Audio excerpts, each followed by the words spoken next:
Welcome, everybody, to the BS Podcast. Should be a really exciting show today. We've got Paul Gower, of all people. I'm super excited. So I also got Kyle here. Kyle, as always, back from his layoff last week. Kyle, how are you doing? I'm doing just fine. Today we have another guest who truly needs no introduction. He is the co-founder of a little company that you might have heard of called Java Gaming Experts, or JX.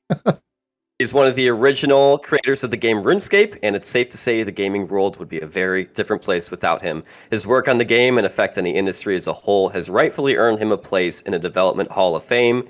Welcome, Paul Gower. We are thrilled to have you on the show, and before we get into the big major questions we have for you, how are you doing? Hi, I'm doing good, thank you very much. It's a nice sunny day where I am at the moment, but I'm inside. I'm doing a podcast at the moment, but life's going reasonably well, yeah.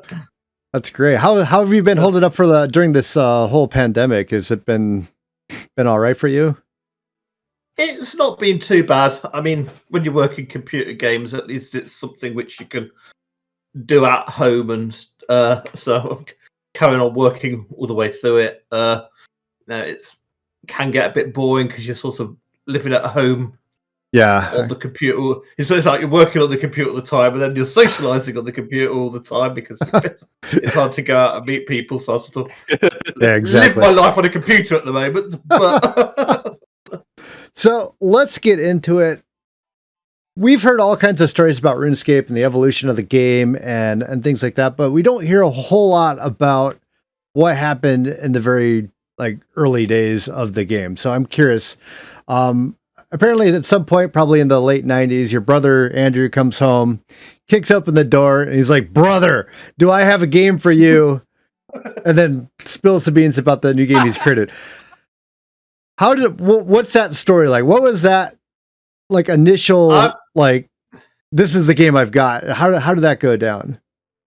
I mean, I think initially when we first started talking about it, we had been playing a online text-based MUD together, which I discovered when I was at university. And then I'd introduced Andrew to it. I played it a lot when I was at university. I'd spent far too many hours of my degree playing this game called Nanvent. And then I introduced it to Andrew. And I played it a reasonable amount, but after a bit, it's like, no, I'm going to make my own thing of these. And then a little while later, he decided that he wanted to make it stand out, and he was going to, because there's quite a lot of these MUDs about, and most of them are quite small. It's like, I'm going to have some sort of graphics to go with it, so similar sort of gameplay, but we can have some graphics with it. So to start off with, he would have been largely building that on his own. When he first started building it, he was at university still, so I saw him join the university holidays mostly at the time, and then he'd have started building it. So, are you saying that you introduced him to a game, and he's like, I like this so much, I'm just going to make my own game to make you happy, or is it just something that he took off? And... I think it's like, I like this game, but I could do better. Oh, okay, that's yeah. I mean, Andrew had always been making computer games, and some of the time I would join in and help him with bits.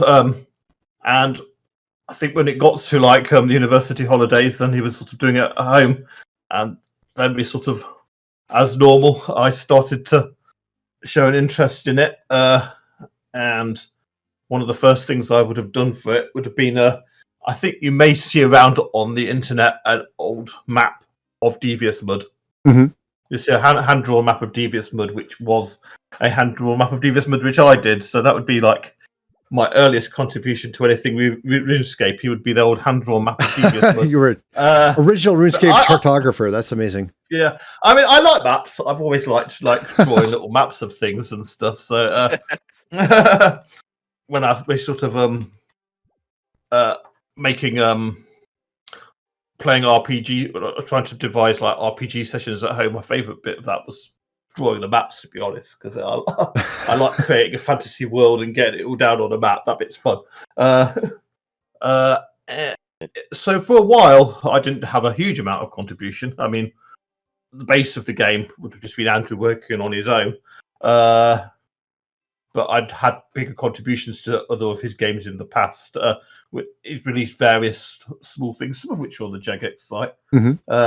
Like there's a game called Flea Circus, which I did most of the levels for.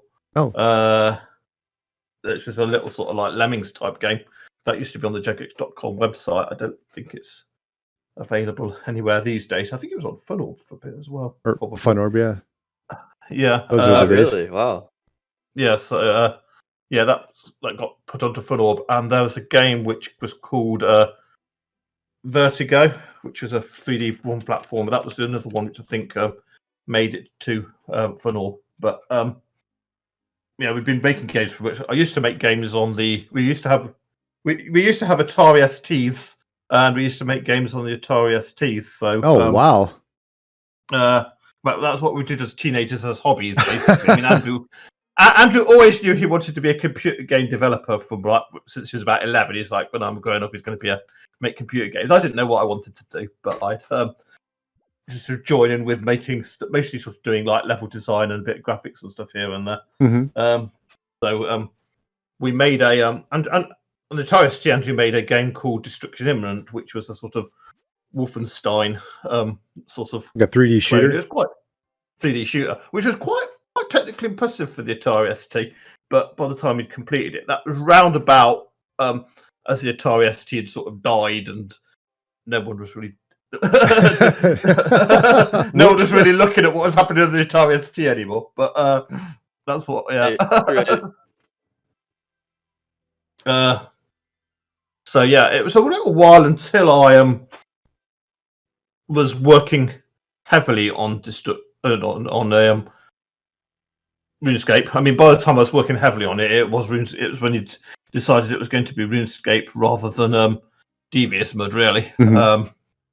So once he switched it to RuneScape, one of the first things he did is he made various tools for me which I could use to start making the game myself. Because I'm not really a hardcore programmer. I'm more of a game designer. I can do narrative. I can do plot lines, and so he made a scripting language called RuneScript, and he made a map editor because I like doing the mapping.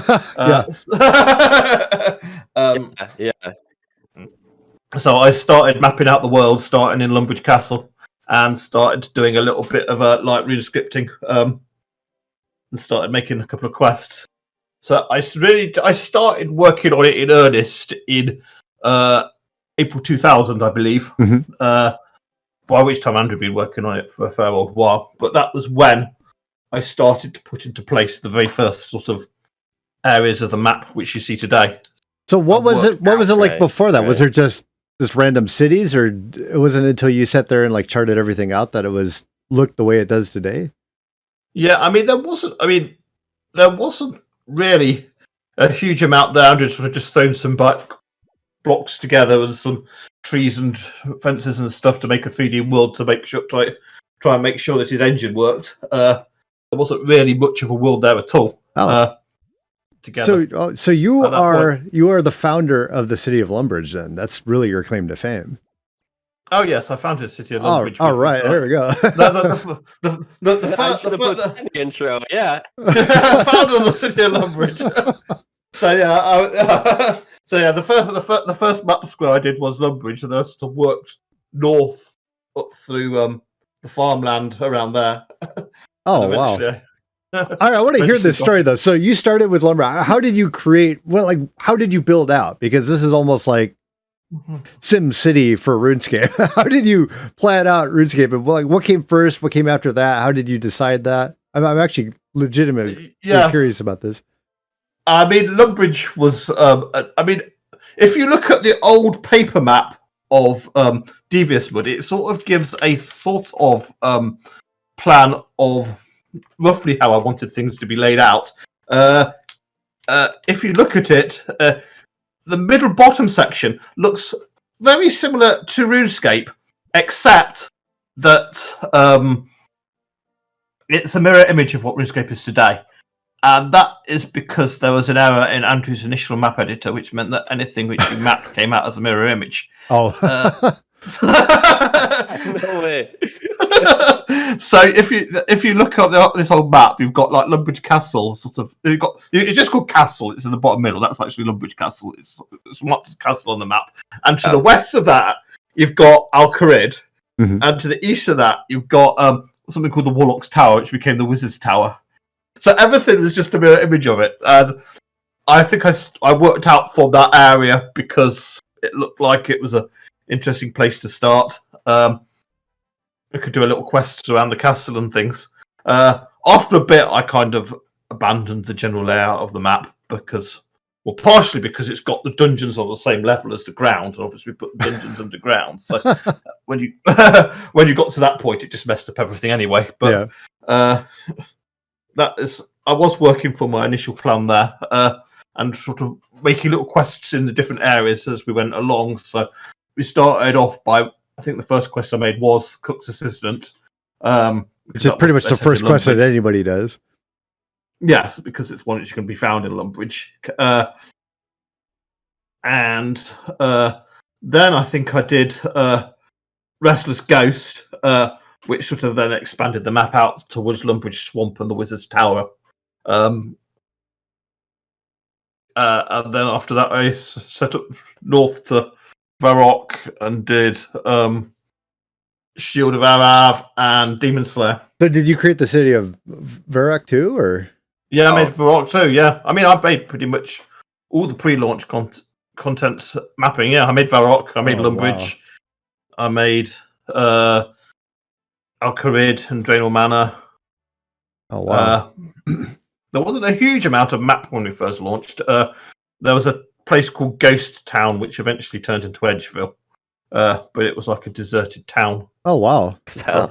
But it's just a deserted ruined town called Ghost Town. But at some point, I think we turned it into a proper town because we wanted a proper town there. We had a little bit of story how the King of Varrock had decided to renovate it and make it a functional town again.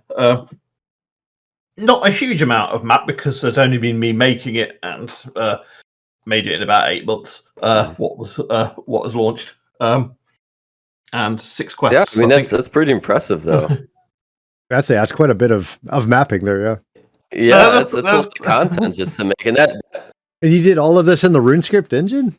Yeah, I mean there was a Runescape engine, and there was doing the old Runescape Classic engine and the old map editor. Mm-hmm. So you said you did all this before it was released. So when was the game released? 2001. I should know this, but January 2001. Yeah, okay, January the 4th, 2001. So when we launched it, I think we called it a beta because it was fairly unfinished all over the place, really. But lots of games are released like that nowadays. But well, yeah, I mean that is. I think it was starting to become commonplace. Yeah. Yeah, that's how you release things on the internet these days. So just so you can get it released at any time at all, because.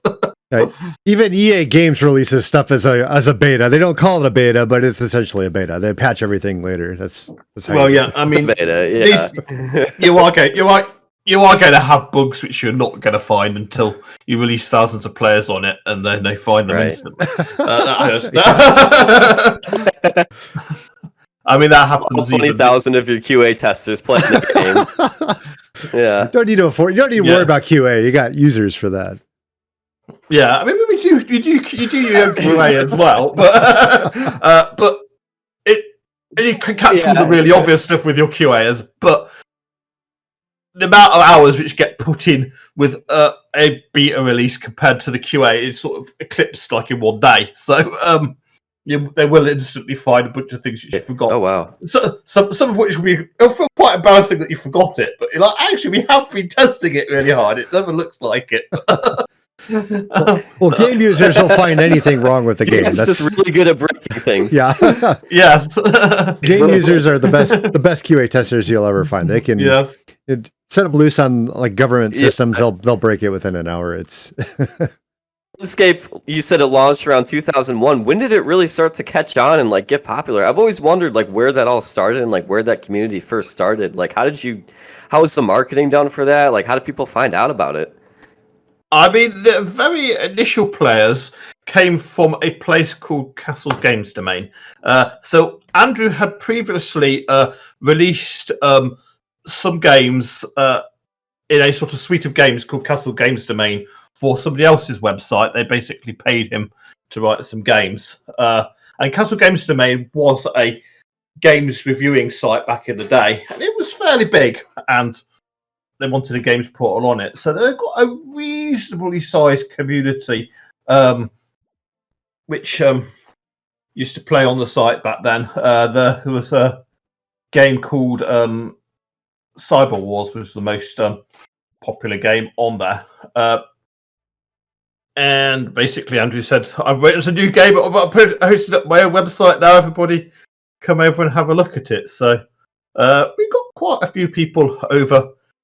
In the first day, there would have been a few hundred people tried it out over the course of the day. I think we hit a peak of 30 players on the first day we launched. And that was basically just RuneScape. Nice. We got Castle Games Domain players, including a clan of players who were Castle Games Domain clan called the Sabres,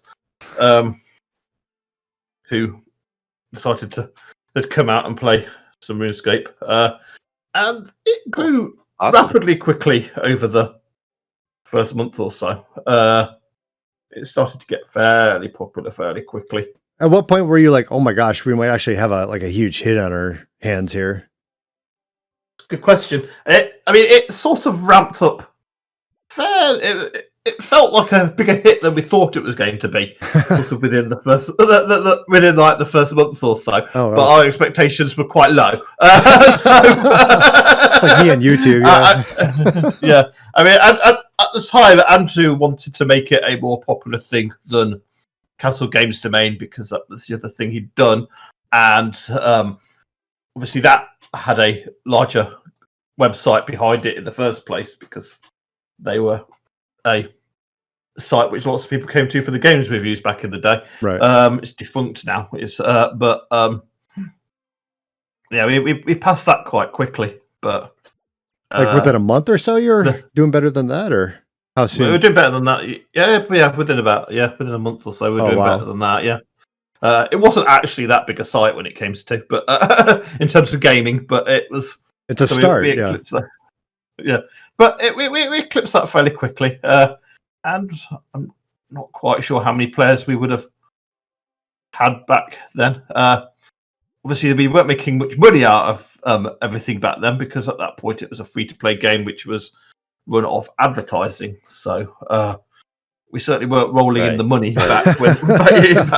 But back then we were getting some money off the advertising. The plan was to make a living off the advertising because when Andrew started writing it, that is something which you could do on the internet because advertising rates were quite high back at.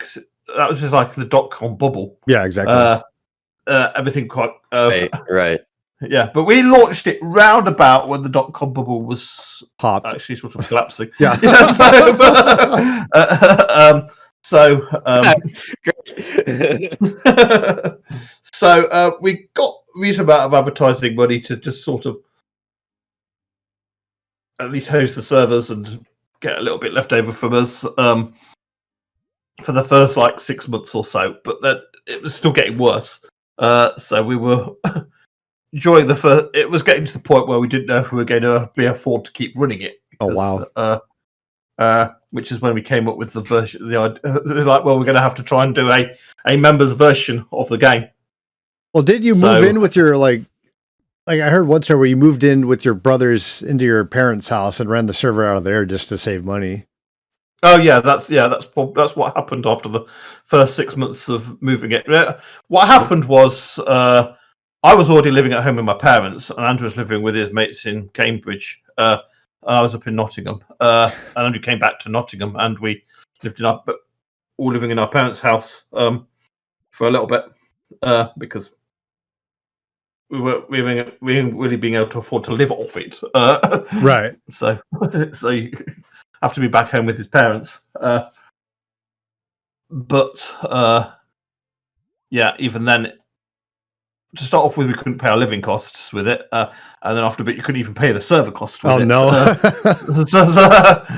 So we came up with an idea of a members version fairly early, but the first attempt at the members version, we kind of chickened out of doing it because we didn't tell people it was going to be a members version. So we kind of we talked about a new kingdom coming called the Kingdom of Asgardia, which we were going to make the members version, and people got all excited about it. And it's like we've not actually told people that this is the members version. They're going to be a little bit knocked off when they're all excited about it, and then they find that actually now you've got to pay for it. By the way, there's a paywall for this one, but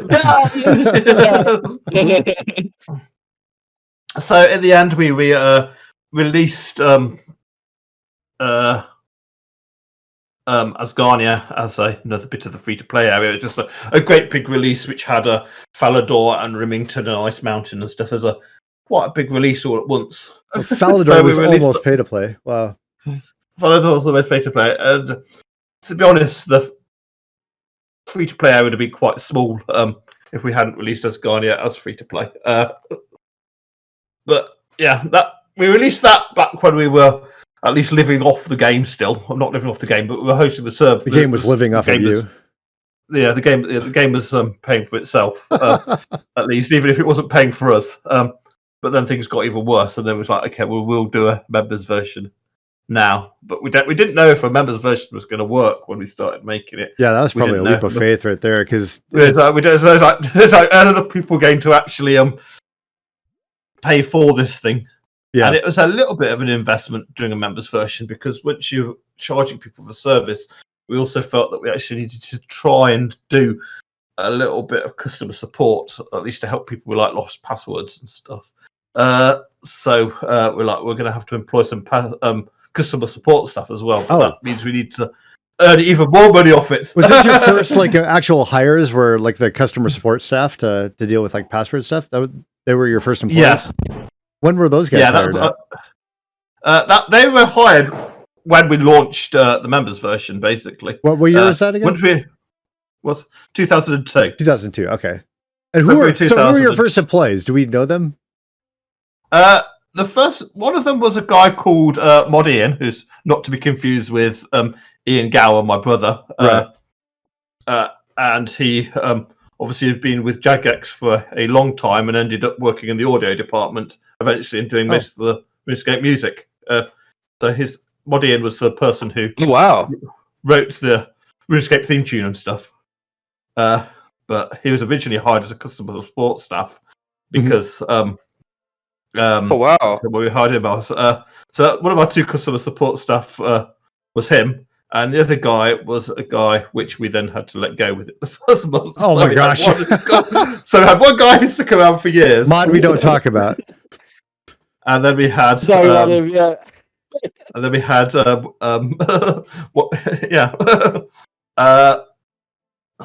so yeah, I mean, at that point we also had, when we launched members, we also did it with the help of a guy called Constant Tedder, who actually became an investor in Jagex, because we didn't know at the time, we hadn't really done any running a company before, so we were a little bit nervous about doing that.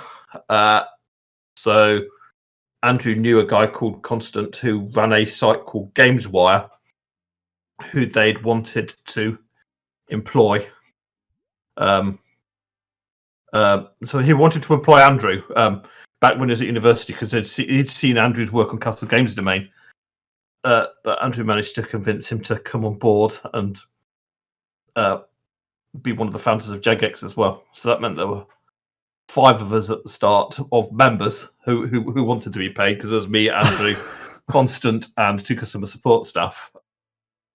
We kind of hired the 2 people straight after we'd launched members, and we knew we had enough money to actually employ them.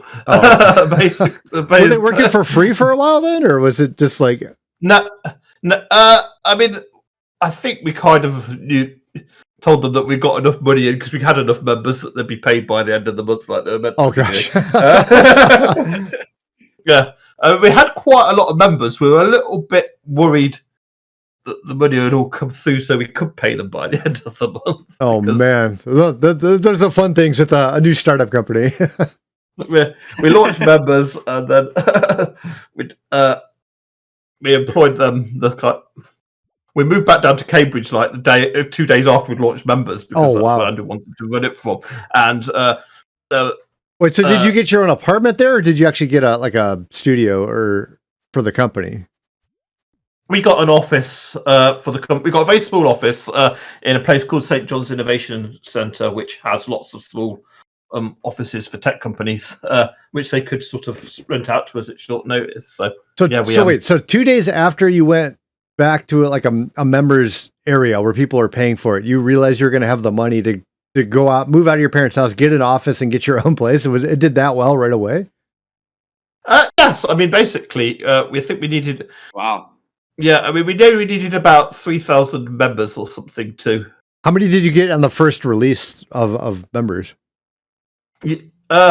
I think it took 2 days to hit the 3,000. Oh my gosh! Wasn't it at that point you're like, hey, maybe we're onto something here? We're like, oh, it actually worked. Wow. We have actually got enough members to actually make a go of this. I mean, we always wanted that. The plan was always to hope that we could get that many members. That's how many we needed, because we needed to have an office and pay our rent. I mean, we at the time when we moved down to Cambridge, we were just renting a small house ourselves, so we needed some rent to pay. But yeah. So I got to ask too. So you mentioned your brother Ian. I know Andrew did most of the engine stuff, and you did most of the kind of the world development and content and such like that. What did Ian do? Ian, in the very early days, would have been the graphics artist mostly. Oh, really? Okay. So when we first launched, he was at university, so he was kind of just doing bits here and there when he, again, in his university holidays, I think. When he first launched, actually, he was doing A-levels, and then he went to university a little bit after that. But yes, he was doing bits here and there. He was doing various of the 3D modelling. He did quite a lot of the 3D modelling for the... obviously, Runescape Classic was a mixture of 3D and 2D, so the environments were 3D, and all the NPCs and characters were 2D. So he did. Oh wow! He did the majority of the 3D, though. Andrew did bits, and I did bits, and 2D he did probably the majority of that. All sorts of people did bits of the 2D graphics. So, well, a few people did. My mum did some bits of the 2D graphics. Oh, really? Wow. So if you look at the RuneScape Classic 2D, bear and camel, and I think the bat. She definitely did the bear and the camel in RuneScape Classic. Oh, wow. The Gower mom did game development. That's... Yeah, I've heard that one before. Yeah, really, anyone can do game development. Here you go.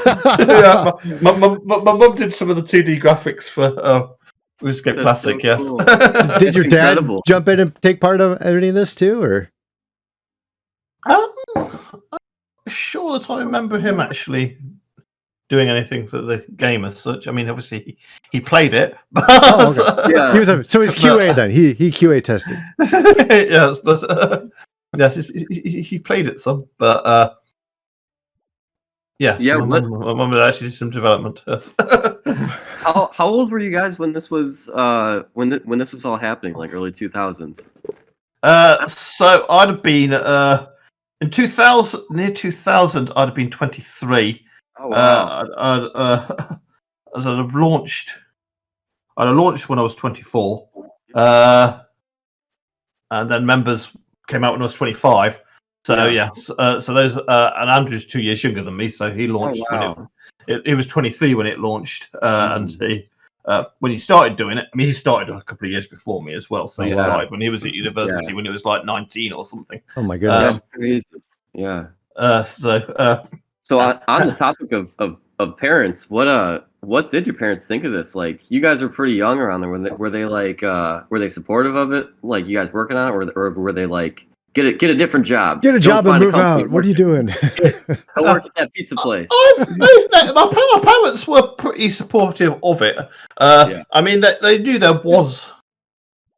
It was something which potentially could be viable. I mean, Andrew had made some money from doing games for other people's websites for the Oh wow. Castle Okay. for the Castle Games domain. So he'd made a little bit of a go of it already. I see. Obviously, and they were happy enough for Andrew to come back, and they it's something which is mentioned in the documentary is that basically that we turned half of their kitchen into an office for us. Oh wow.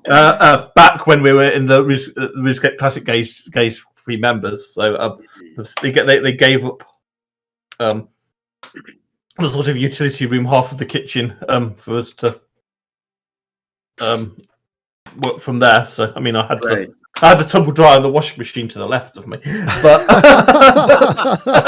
Wow. But basically we had a sort of kitchen on one half and a utility room on the other half. And, oh my gosh. We basically put up a curtain in between the kitchen and the utility room, so we had a little bit. It felt a little bit more like our own office. But the washing machine and tumble dryer was still in the same in our first office. Oh my goodness. So my Twitch chat is saying that your mom's cooking bacon was actually the sound used for cooking for cooking food. Is that true?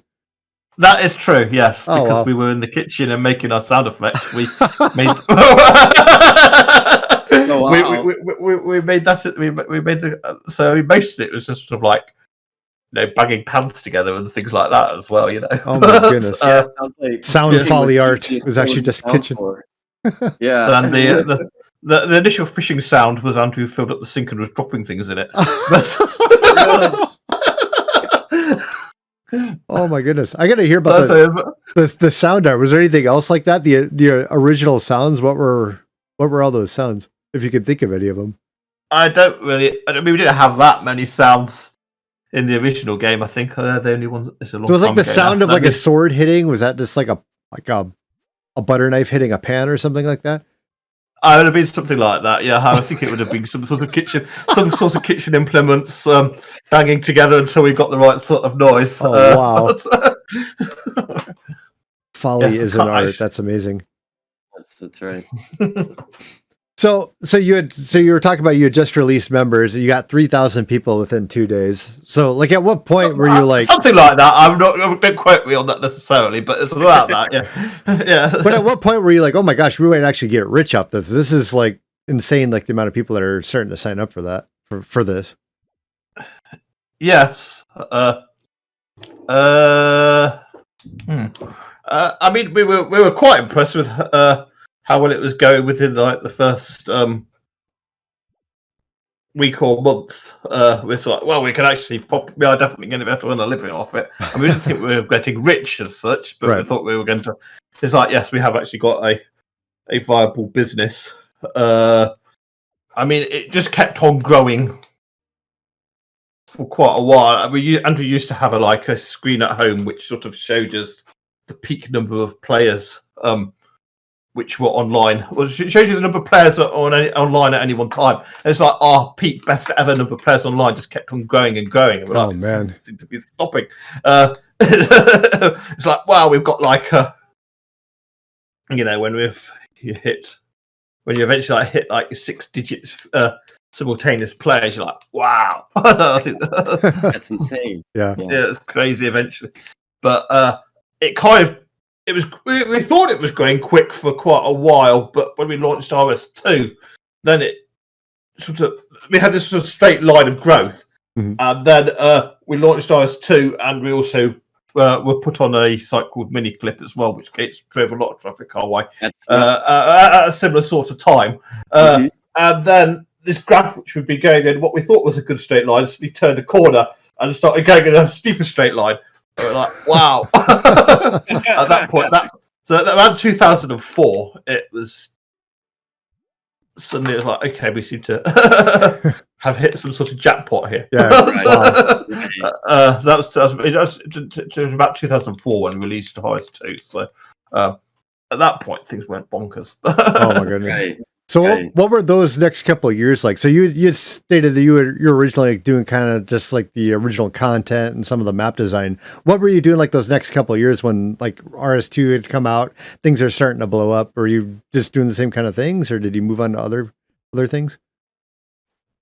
Couple of years, I was largely doing similar sort of stuff. To start off with, I was increasing the members area so that it was more of a offering to keep people going. So we didn't launch with a huge members area. We launched with Taverley and Catherby and Whitewolf Mountain and a little bit of extra wilderness. But so obviously I wanted to expand Kandarin, and I made Asgarnia, not Asgarnia, Ardoin. Ardoin. Yeah. Ardoin, and I was busy expanding the map. During about 6 months after we launched members, we employed a second content developer, so that meant that I was working on my own stuff, and B, training him up and reviewing his content to make sure that it was. Who's the other? Who was that? My second, it was a guy called Mod Tom. So Mod Tom. So his early stuff. He actually applied to be a graphics artist, but we didn't actually. We employed somebody else to be a graphics artist, and Constant was like, "This guy could actually be a content developer." So he was like, "Okay, I'll give him a go," and he was actually pretty good. He made the gnome areas. So he made he made the Grand Tree and the maze, and then the biggest quest he did was Underground Pass, which was the biggest quest we had in the game at the time. He did a bunch of other smaller content as well. So he did the Dwarf Cannon, he did the Fishing Trawler, he did the Fight Arena. So he's did quite a good chunk of it before we let him be a graphics artist, which he wanted to be. But I was sad that he wanted to be a graphics artist because he was doing a good job. Because a good content developer. He got to do the graphics for his own content a little bit. Oh wow! So he was doing the graphics within his own area, so he was actually getting a bit of release of that. But he wanted to be a graphics artist because. What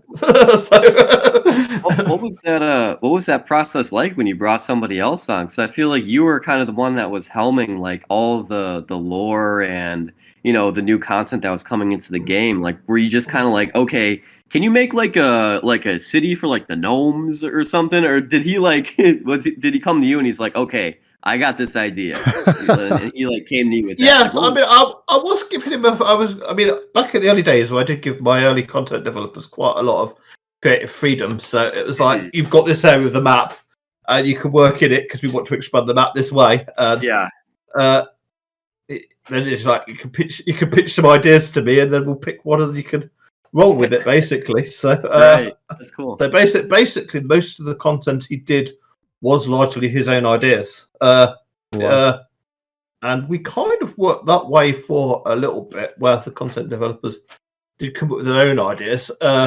It got to a point eventually where I had to. The lore was getting a little bit tangled up. Everybody was just everyone was organically producing their own lore. It wouldn't necessarily all mash together. So got to keep it canon. Got to keep things canon. So were you the initial lore master where you could put the kibosh on something, or was that essentially? Yeah, I was. I was playing through everybody else's content. So if it if it was clashing with something else, then I'd say no, this doesn't work. We'll have to change this and stuff. I slowly, as we employed more staff, was making less content of my own and just sort of going through other people's content and reviewing it and making sure that it was giving feedback on that. Because I was basically the head of content, and once you've got like 5 developers making stuff, and you're wanting to make sure that it slowly built up to 5 developers. There were 2 of us for most of the way until shortly before RS2. We employed some extra ones. We employed extra developers when we needed to make RS2 because it was a big conversion job to convert everything into RS2's engine. Basically, everything had to be rewritten because we had a new scripting language at that point. The old scripting language was not very powerful and had all sorts of weird quirks. So it meant that basically every single bit of content which we had in the game, we had to rewrite in the new engine, which was a huge job. Yeah. So, and we also had to remap everything because we had it was the 3D engine had been improved massively as well. The original RS Classic had paper thin walls. The walls didn't have a thickness to them at all, so we had to remap everything on the basis that the walls were foul. So that was a huge job. For about a year and a half, it was just about a year after the launch members, it was just me. Then we had a year, it was me and Tom, and then shortly before RS2 was released, we employed a guy called Mod James, and we moved Titan from customer support into content team. So, okay, I got to ask. So, looking back across a decade of RuneScape content development, what would you say is the moment or the thing that you're most proud of? Or if I could give you a title, like I right now, I'm saying you are the founder of Lumbridge, but I mean, in your own opinion, what would you say is like the thing you're probably most proud of creating? I mean, I'm probably most proud of creating the individual thing is I'm more proud of it as a whole, but I mean, I like Ritual of the Martial Art just because that was a big epic quest, and obviously that was one of the later things I did when the engine was a lot more powerful. So in terms of individual quests, the Ritual of the Martial Art was my favorite bit of content because that was also a big accumulation of various storylines which I've been working on for years and things. So I think that was certainly my biggest individual achievement. But see the building of pretty much a big core of the world was a good achievement. Yeah, I would go with that one, but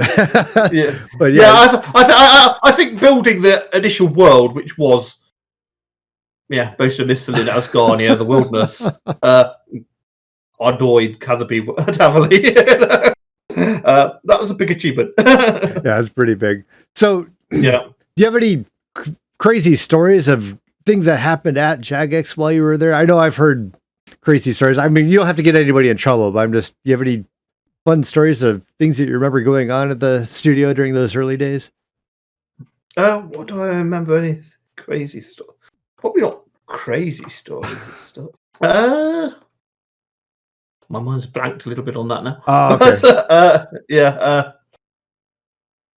If you can't think of anything, I'm sure something will come. We'll have to have you back on. Things will come. I mean, unspecifically no, but so all my personal stories come from RuneFest because I got to hang out there with you guys, and I believe I've met you several times at RuneFest. Yeah, I've met you at RuneFest. Yes, I certainly remember. I specifically remember you asked how to pronounce Ardoin because nobody knew at the time. So. That was the one question you asked him. You can ask Paul Gower anything, and that's what you choose. How do you pronounce Ardoin? We must know. Yes. Yeah, I do remember. I think I spoke to you back. I think you gave a gnome on like the second Rune Festival. Yeah, I both of them. I think I presented I remember talking. I remember talking to you backstage while we were waiting to present gnomes. The main time I remember talking to you at RuneFest was while we were waiting to do some gnome presenting. Yes, because I was presenting a gnome as well, probably. But so what was RuneFest like for you? Because I mean, I was pretty much a player. I was just going there, meeting people, and just hanging out, chilling out, having fun. What was it like for you as like a creator to go around and like explain? RuneFest is great for creators, to be honest. I tend to tell Jagex stuff. If you could go to RuneFest, go to RuneFest because there's such a buzz there. There's such a positive vibe. If you sort of interact with players on like forums and stuff, the people who are most likely to come to forums are coming to forums because they've got some sort of grievance and they want to sit there and moan about things. And you sit there and you think, you can get the impression sometimes that the player base is pretty miserable. But actually, no, they're perfectly fine. They don't complain about anything. But you come to RuneFest and you actually find that actually most people who are playing are having a good time and they love your game, and everyone sits there like, wow, okay, I love your game.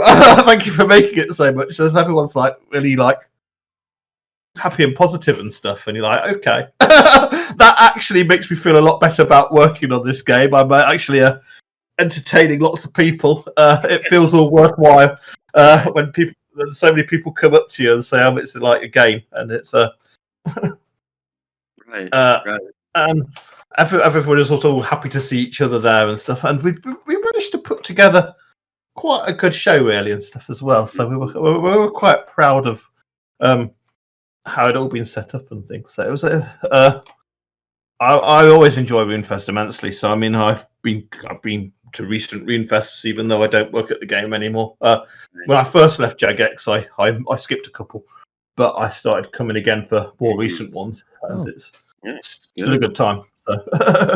So I've got a couple questions in the chat. People are curious about if you had any inspiration for like when you were creating the map and the cities. Were you thinking of anything in particular when you designed those, or was it just like house there, castle there, boom, I'm done?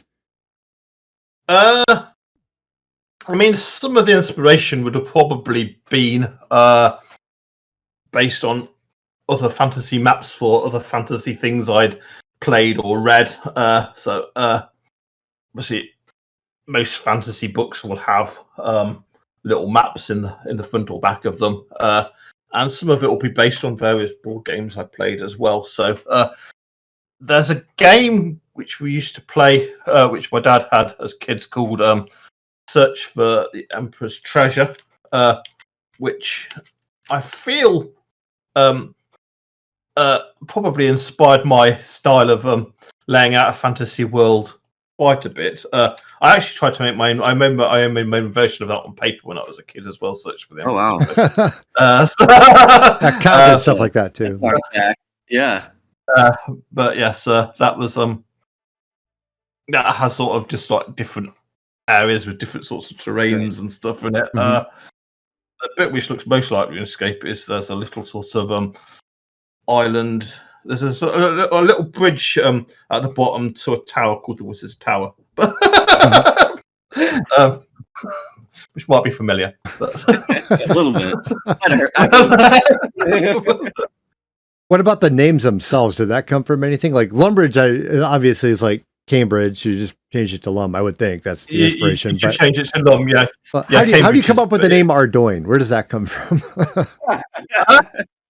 I think it's based. I mean, I'm trying to make it sound like real cities. I mean, there's a city in France called Bologna, I think it's called, which I tried to base the name off it, but I didn't. I think it's pronounced Bologna, or it might be Bologna. It might be pronounced. That's how you know you hit it. You got the right inspiration. Nobody knows how to pronounce it. I don't actually have to. Yeah, I don't know how to pronounce. I think, but Ardoin, you definitely pronounce Ardoin. I'm not quite sure. No, I'm not sure how the French.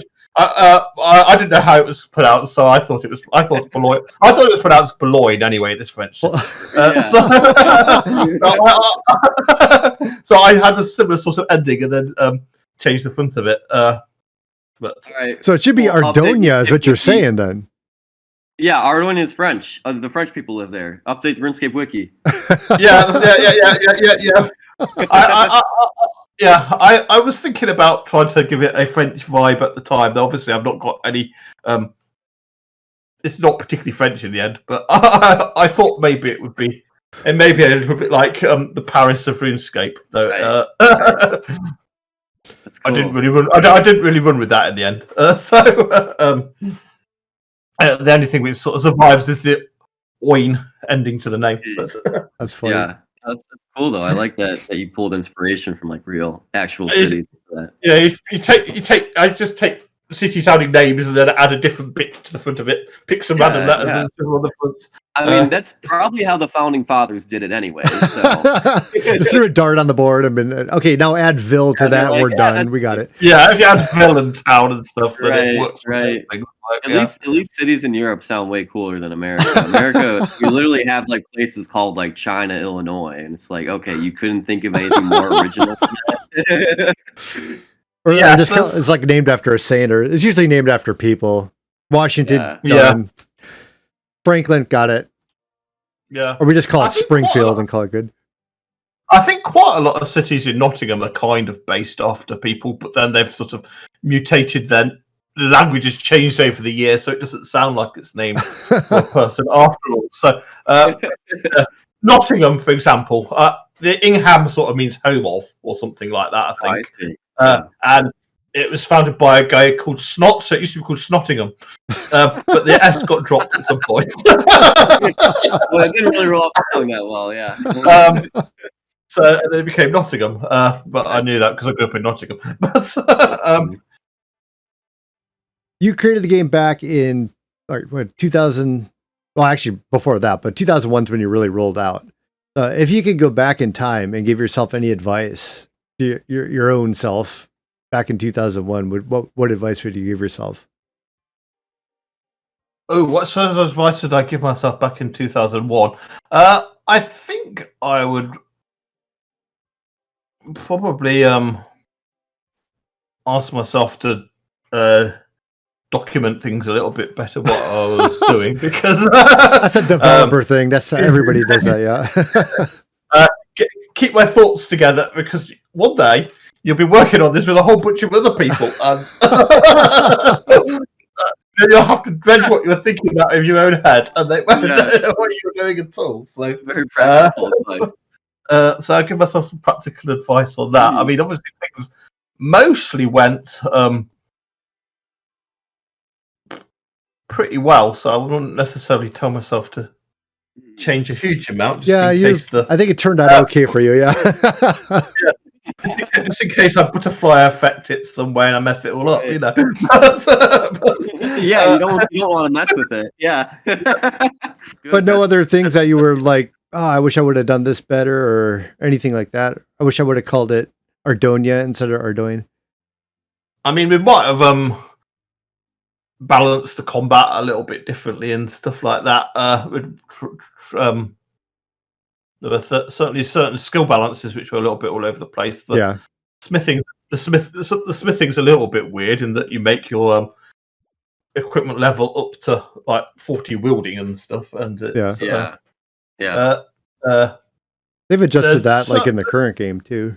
Yeah, there's various stuff which, I mean, there's various little bits of balancing and stuff within the game which, once it's out there, it's hard to change and stuff. So it's a weird oddity in the game. So there's various things we could have probably done a little bit better if we planned it a little bit more thoroughly from the start. Because it grew quite organically, really, because we were making sometimes that's the best.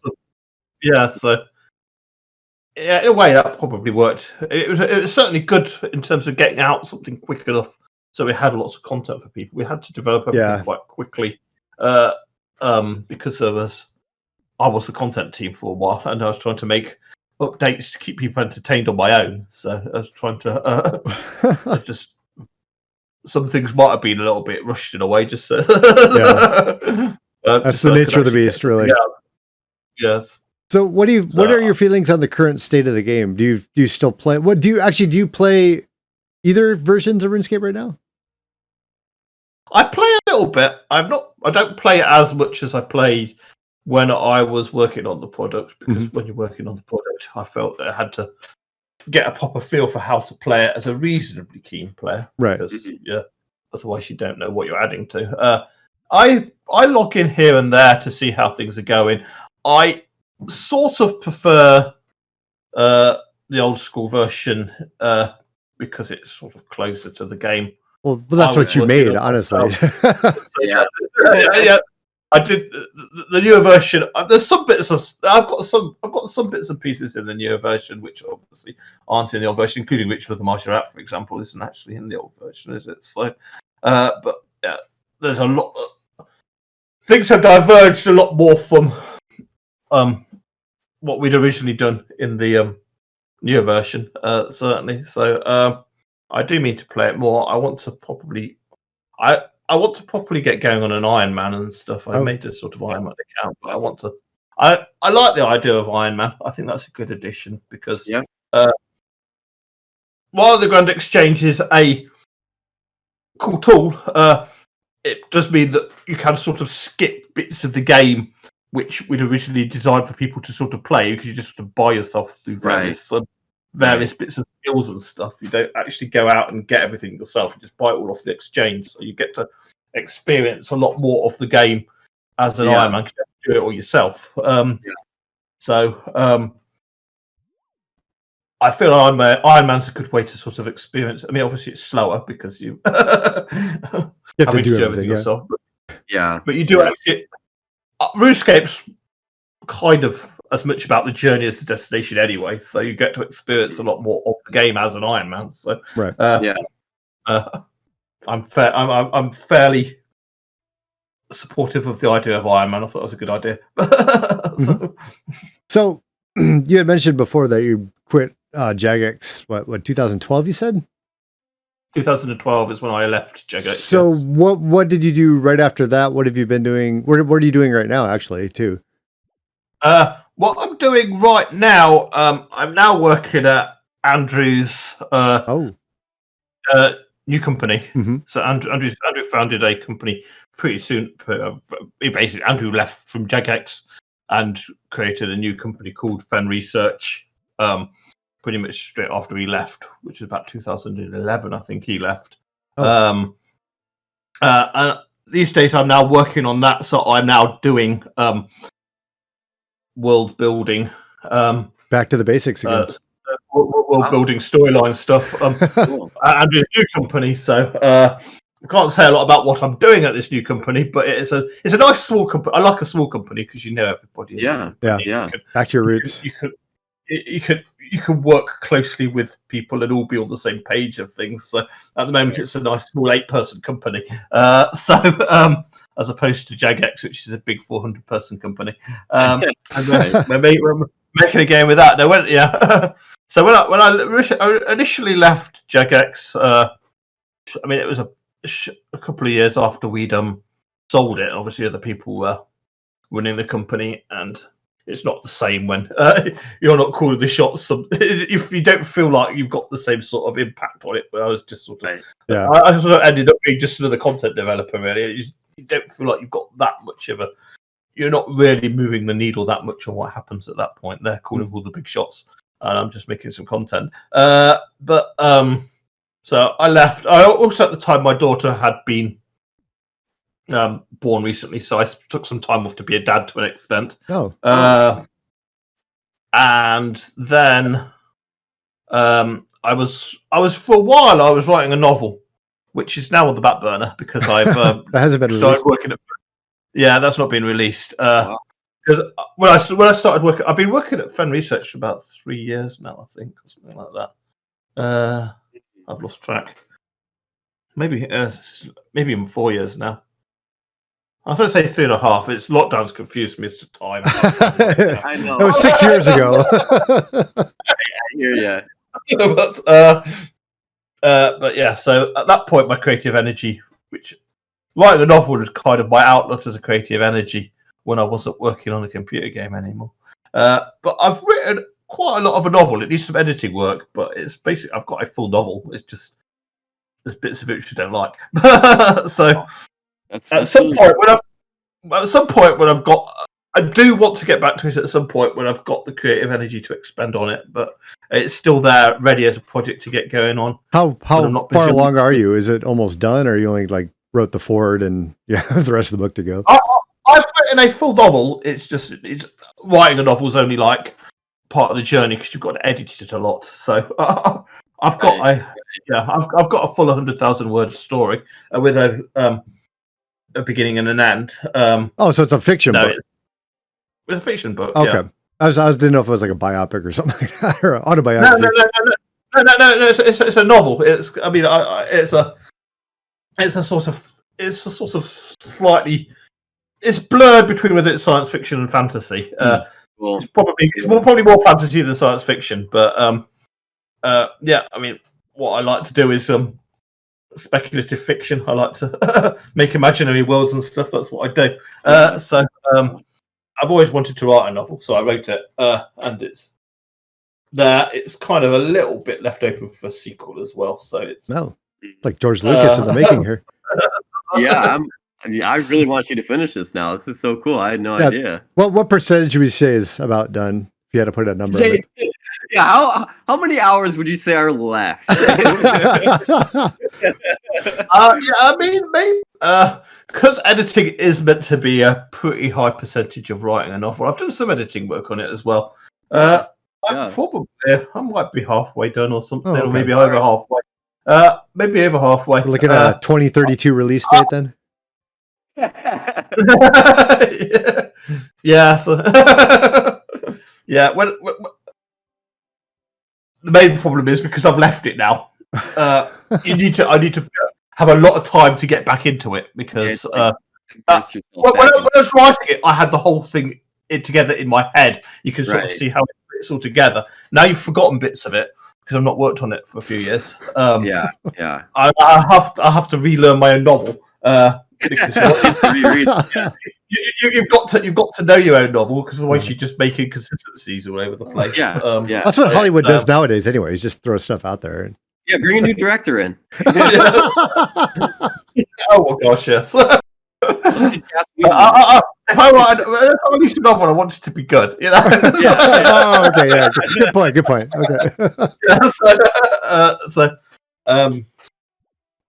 Yeah, I know there was some bits I wanted to move around and stuff, so there's some fairly heavy lifting I still had on it, but it was definitely getting there. There was some chapters where I didn't like what was going. I somehow managed to write myself into some of the politics of the world, which is just boring. So I want to cut that out. So the editing process is for. I love that kind of thing. Like in the Star Wars prequels, when it was like super political, I'm like, yeah, this is cool. And like everybody else is like, this is the worst part. I'm like, what? So I want to cut down on the political part of it. Yeah. So we'll have to have you back on when you're about to ready to release the book, so we can plug the book and all that stuff. So. Yeah, when I've got that in a state where I can release it, I'll schedule for that 2032 date. Well, we'll put some time in your calendar about 10 years from now. So check your email. Yeah, but I suspect that the next project I'll release will be the game I'm working on. With Andrew. But how far away do you think that is from release? If you could say. I don't think I could say yet because you can't talk about it. You said it was going to be out by August. We're holding you to that. That's the problem. If I give a date, then don't want to give the date yet. Yeah, we're not comfortable giving the date yet. We're not really. Huge. We're not even really talking about what it is yet. Oh wow! You don't want to, mostly because you don't want to use up your sort of marketing boost and then sort of too early. If you, I mean, we want to. Do you feel like it's pretty close, or is it just? It depends on like how many bugs. You can't talk about it. I'm trying to get info here. Come on, work with me. Oh my God. You gotta go into investigative journalism. It feels like a game now. All these bits of it feel like a game. It's actually starting to feel like something now, but which took a long time to get to the point where you can actually feel like you're playing it. But there's still quite. It's probably not got that many hours of playing it yet at the moment. If you see what I mean. Sounds like it's ready for beta test to me. No, I think it's not there yet. Well, I don't know. Have you been on Steam lately? Some people release games like alpha versions that are very much in the early development process, but they still put it out there anyway. Yeah, I think we're probably in a position where we have to release something a little bit more complete than we release RuneScape in, to be honest, these days, because now we're a known quantity. Yeah, a lot of people going to come at it at once, and give it their first go, and then go again. With RuneScape, you could actually release something quite small because not that many people were playing it, and you could fix all the options. And by the time a lot of people had found it for the first time, it was pretty well developed. But I mean, obviously, back in the day when we released RuneScape, there was a lot less out on the internet as well, so there was no competition as well. So, yeah. But I don't think we couldn't get away with releasing something in the state we released RuneScape. Now we have to go a bit further than that. We feel even for beta. But, so I've asked this of other JMODs that we've had on, and I'm not trying to get into like what your current game is, but I'm curious if you were to create your own game and you can kind of do whatever you wanted to do. And I'm like I said, I'm not asking about what the current game is, but if you could make your own game, what kind of game would you make?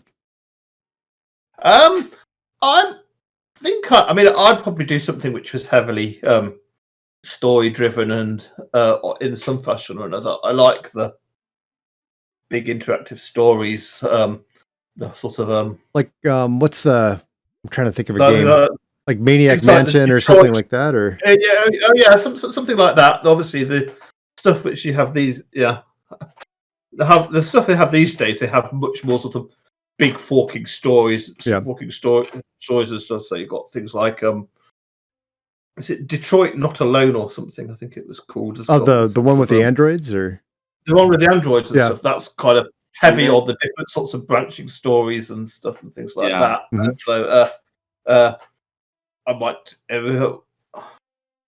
that sort of style of storytelling, if you see what I mean. Mass Effect. Obviously, its own sort of world and stuff. It wouldn't necessarily be an Android story and stuff. But that sort of style of I would like to try my hand at something like that. But yeah. Have you played anything like Mass Effect or anything like that? Those are kind of story-driven, narrative type things.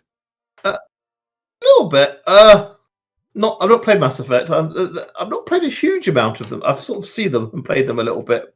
Some things, but do you play anything in general, or you just stick with like you're working on a game? So I imagine that takes up most of your time. But do you get a chance to play anything else? I play bits. My gaming is quite weird at the moment. I sort of play all sorts of weird little things at the moment. So I play the online card. I play Legends of Runeterra, which is the card game which goes with League of Legends. So I've been playing that a little bit. I play. Because I've got a 9-year-old daughter now, I play Roblox with her. So there you go. I spend a lot of time playing Roblox because that's what my daughter's into. So, and then I just sort of play weird little quiz sites and stuff on the internet and stuff. I play sport, things like that. I play bits of Sims. I play bits of Civilization. It's all over the place in my gaming, but it's not particularly twitchy sort of gaming. I mostly play things which don't require much reaction, except some of the bits of the Roblox stuff which my daughter wants me to play. But some of that's a little bit more arcadey because. But I feel like a lot of the people I work with do like to sit there and like play the big AAA titles all the time, the big console releases and stuff, and I feel I don't really do that so much. It seems fairly unusual for someone in the games industry. I feel that I'm not got this big experience of all the hot current new releases. I just sort of yeah. Well, they don't always get right in the big AAA releases anyways. So you've got like the experience playing the games that are like the hidden gems, and like the ones that are, the strategy games are never like the big AAA titles, except for maybe like Civ or something. So the Civ's obviously a fairly big game, but I spend quite a lot of time playing online versions of board games with people. I mean, before the pandemic, my big hobby was kind of outside of anything computing was board gaming. So I've got a large board game collection. Is it like standard board games like Monopoly, or do you do the what's that called, like the DM what's it called, role playing things, or a lot of what I play are things called Euro games to an extent, which are kind of modern strategy. There's a modern style of strategy game which have come out of like Germany and stuff, the original style of it and things like that. So the most famous of that style is a game called Catan, which is I love that game. Yeah, it's kind of got more into the mainstream, but I've got various strategy games where you'll build a farm like Agricola and things like that, or Terraforming Mars, where you you compete to the Terraforming Mars. Terraforming Mars is very good. So yeah, I play all sorts of different games. I don't like Monopoly. Monopoly just drags really. There's an interesting bit in the middle where you're trading through the properties, and then you spend like an hour after that where you roll the dice and going around the board over and over again. I get ground down by the person who's managed to make the good trades grinds everybody else down. And that's about it. I don't have a lot of good. I mean, it's obviously a big popular game, but I feel modern board game design is better than that. Monopoly is obviously very old as well. These days they've improved it a lot, but a lot of what I've been playing at the moment, obviously they've digitized a lot of these board games, and because you can't play, I've not been able to play people face to face. I've spent a lot of my time playing online board games with my board gaming mates over Discord. Nice. So that's how I've been spending quite a lot of my lockdown. Do you have any other hobbies that you do outside of board gaming or anything like that? Board gaming is kind of my big hobby. Not particularly, really. As I say, I wrote for a bit, but I've not been doing that as well. And I've got a good Lego collection as well. Oh, there we go. Legos are awesome. Yeah. Yeah. So I'm sorry, my kids have an awesome Lego collection. I totally don't play with that at all. You don't. But Yeah. what I'm getting close to doing now is converting a top room in my house into a Lego room. Oh my goodness! So I just want. I've not quite got it there yet, and but I've got the old furniture out of it, and I've booked in a decorator to redecorate it. And then after that, it's going to be my Lego room, and I'm going to set up my Lego in my Lego room. Oh, wow. So yeah, that's awesome. Have you been to That's Legoland by chance? Isn't there a? They have a There's a Legoland Lego- here in San Diego, so I've been to that a couple times. But Lego is from Denmark, I think, or Netherlands. Yeah, I have been to the original Legoland in Denmark. Oh, okay. It's in Denmark. Yeah, I've been to They also have one in the UK, which I've been to multiple times. I've been to the original one in Billund, which is where the Lego factory is. They've got a Lego factory and they've got a Legoland. I really want to go there sometime. In Billund, so yeah, it's a good Legoland, the one in Billund. It's a lot shorter queues than the one in the UK. the UK, the Legoland in the UK has got long queues. Yeah, but the one in Billand's got a lot of the same rides. It's got a couple of extras, and it didn't have anywhere near the ridiculous queues that the British one has as well. So I liked it. Yeah, it's great. So I am all out of questions. We're actually way over what our usual time is for a podcast, but I frankly don't care because it's great listening to your stories and talking to you. Kyle, did you have any last questions? I could open up to the chat too. If you guys have any specific questions for Paul, I could throw them out there for him. Kyle, did you have anything? No final questions here. I know we're in hard overtime, but I did want to say just like my thank you to you, and just say that before we go, it's been such an honor to speak to you. I assume that you're aware, but I think I speak for everyone besides Jason and myself who are listening and playing the game, that you really changed a lot of lives with the work that you and your brother did. And this game connected people with like so many others that they might not have met otherwise, like people who met their best friends or the love of their lives, or even found a passion for gaming through all your work. So I just want to say thank you for everything you've done. This game was so much of my life at one point, and I wish you the best in your new endeavors. I'm sure you'll do great with the new book, the new project. We're all looking very much forward to it. I'm so excited to see what you have next for us. So thanks so much, and thanks so much for coming on the show. Oh, you're very welcome. I've enjoyed it.